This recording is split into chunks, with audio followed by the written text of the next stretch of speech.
This is Grandma back in Grandma's Corner. I was thinking about things today.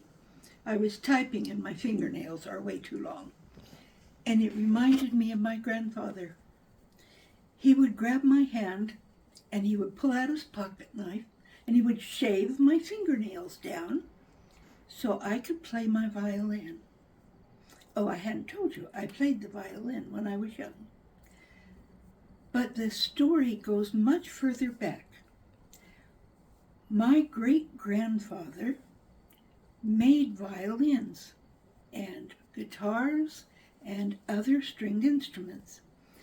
And I knew that, but I didn't know there was any connections there until I was married with children.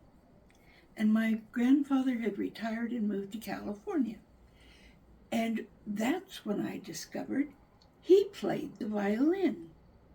And he played it quite well, as did my uncle and my cousin. All my life, I did not know that.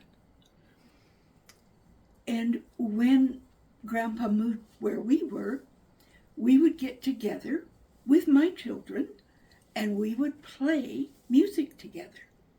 And it was so much fun. But that didn't stop there. My grandfather's siblings were living in California as well, and they joined in, one with a bass viol and one with a guitar, and it was so much fun. And then my children took my violin and began to play with my grandfather and his siblings, and my grandmother and her siblings. And the story continued, and I did not realize until we moved to Utah 30 years ago that my great-grandfather, who made violins, played his violin for the American fort. And he was known for playing for every occasion, and we had the joy of donating his violin to the museum.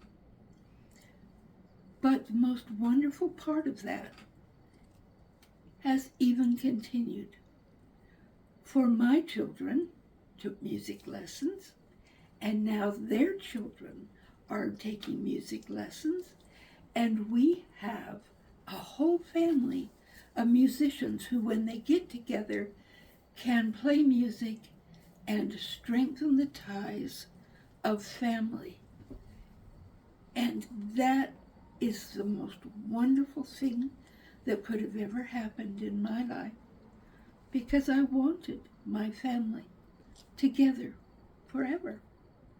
And I just thought I would share that with you. And while I'm at it, for all of you who have helped us, please know that we appreciate all the help you have given, and we hope to continue to be able to raise the funds that are needed. But despite anything, thank you for listening.